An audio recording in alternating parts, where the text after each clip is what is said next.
Welcome, dear listeners, to another soothing episode of True Scary Stories to help you fall asleep. Tonight, we have a collection of remastered true tales that will gently guide you into the realm of dreams. So, get comfortable, close your eyes, and allow these stories to carry you away into the land of slumber. In the midst of a bitter winter, my husband and I found ourselves living in a chilly townhouse apartment, the bitter landlady being none other than a character straight from a nightmare. This woman, resembling Juno the social worker from Beetlejuice, proved to be the landlord from hell. She despised us for bringing a child into the townhouse, claiming we had lied about my pregnancy to secure the rental. Her racism, unfortunately, was not limited to her attitude towards children. Our troubles extended beyond her unpleasant demeanor. Our abode lacked any form of heating, a problem we had repeatedly raised with Juno, among various other maintenance concerns. In a feeble attempt to battle the cold, we resorted to keeping multiple space heaters scattered around the house. On one particularly frigid day, as I remained occupied with my 9-month-old baby, I decided it was time for a bath. After the chaos of feeding a little one, bath time was a welcomed break. I had placed my child in one of those handy suction cup bath seats, and we were both enjoying the warm water and bubbles. However, it's crucial to note that this bath time luxury came at the cost of a space heater.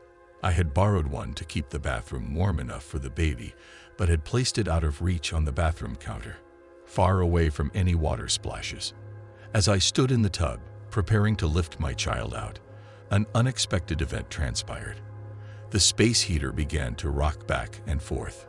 Panic coursed through me as I glanced at the heater, realizing I couldn't remove us both from the tub in time. Acting on instinct, I reached for the baby seat, inadvertently lifting it off the tub's edge and dropping my child onto the bathroom floor, just as the heater reached the end of its cord. It thudded against the shower door, ricocheted off the tub's edge, and came to rest on its side, where it promptly shut off, as it was designed to do when tipped over. The eerie event didn't end there. I noticed the corner of the bathroom growing darker, as though shadows were enveloping it. This was no ordinary dimming of light, and it couldn't be attributed to any logical cause. There were no signs of smoke, no change in lighting, and no windows to explain the phenomenon. Yet the room seemed to grow ominously darker. To add to the strangeness, a strong smell of cigarette smoke suddenly permeated the air. It was the unmistakable scent of Camel non-filters, a smell I had become all too familiar with from my many visits to Juno's office, where she spent her days chain-smoking.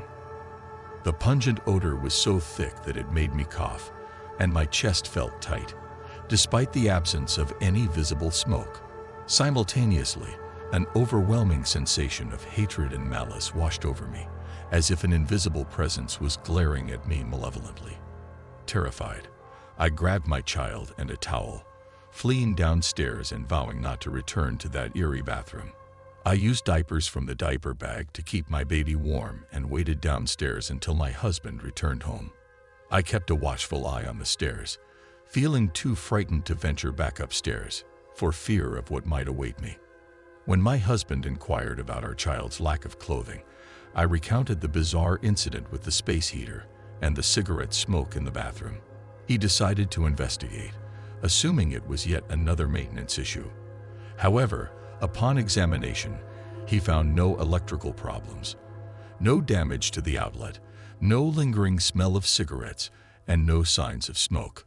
He placed the heater back on the counter, turned it on, and watched it closely, but it remained stationary, failing to rock as it had earlier. My husband dismissed my concerns with a chuckle, attributing the incident to stress or fatigue. Yet, later that day, we heard the unmistakable sound of Juno's adult son shouting angrily downstairs near the mailboxes. It was then that we learned of Juno's fate. She had suffered a massive heart attack in her office, found lifeless in her chair, a Camel non-filtered still in her hand.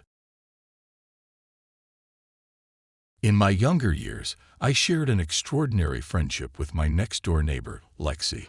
Our parents were close, often embarking on motorcycle trips together, while we'd camp out at one of our houses, eagerly awaiting their return.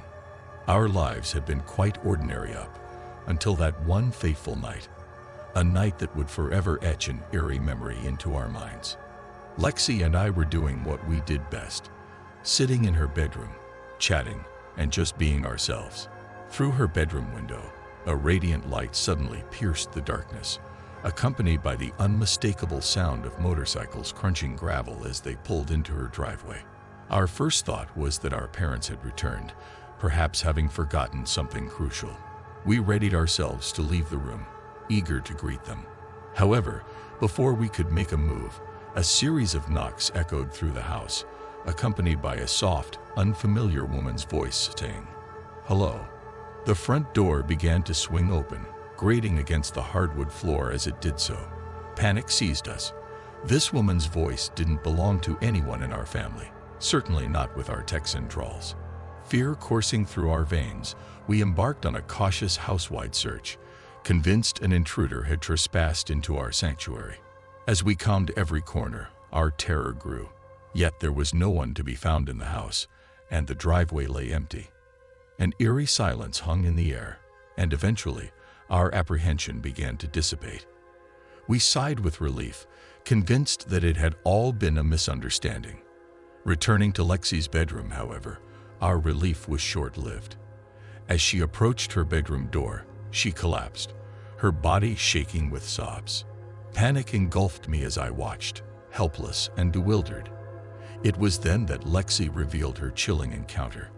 She had glimpsed an entity, towering as tall as the bedroom doorframe, standing in her parents' room.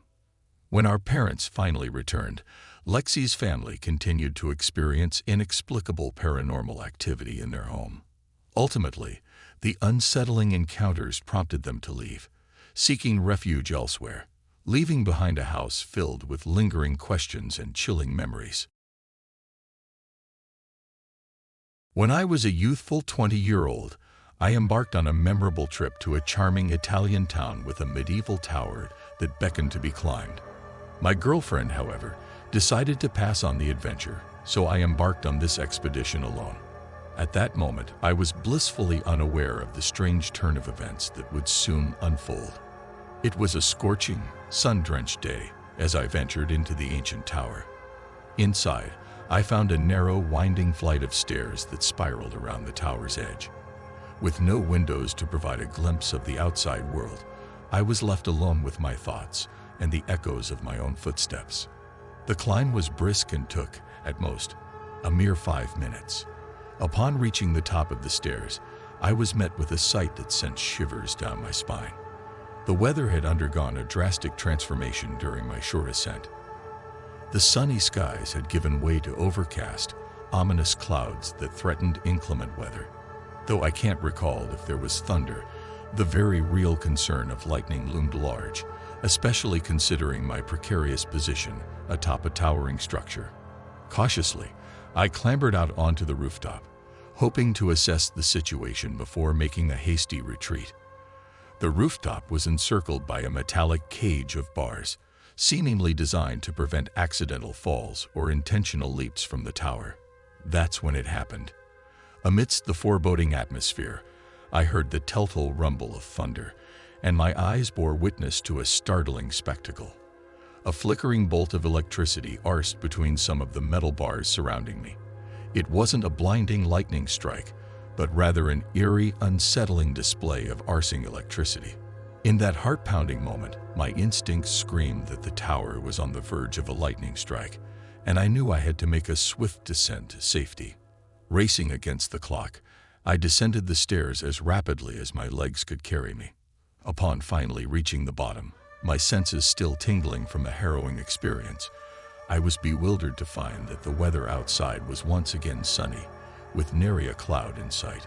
My girlfriend, quick to discern my shaken state, was astounded when I recounted the peculiar turn of events. You see, I've always been a skeptic, dismissing tales of the paranormal with a rational mind. I'm not one to embrace religious beliefs, and prior to this incident, I had never encountered any other inexplicable phenomena. In essence, I wasn't the sort of person whom peculiar events typically occurred to. Yet, as I stand here today, I remain at a loss for a rational explanation. In my quest for answers, I've tried to pinpoint the exact tower where this enigmatic occurrence took place.